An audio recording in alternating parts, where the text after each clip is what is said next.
স্বামী স্ত্রী ঘরে বসে ক্রিকেট খেলা দেখছে। প্রথম উইকেট 3 বলেই আউট হয়ে গেল, দ্বিতীয় উইকেট 5 বলেই আউট হয়ে গেল, আবার তৃতীয় উইকেটটাও 2 ওভারের মধ্যে আউট হয়ে গেল। খেলার এক পর্যায়ে স্বামী চটে গিয়ে বলল, কীরকম ধরনের ব্যাটসম্যান রে বাবা, মাঠে নামছে 5 মিনিটও খেলতে পারছে না।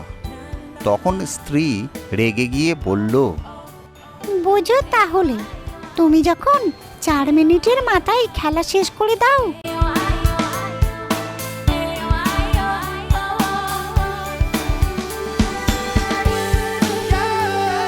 তখন আমার কেমন লাগে সেটা ভেবে দেখো তো। স্বামী তখন আর কোনো কথা না বলে লজ্জায় চুপচাপ খেলা দেখতে লাগলো।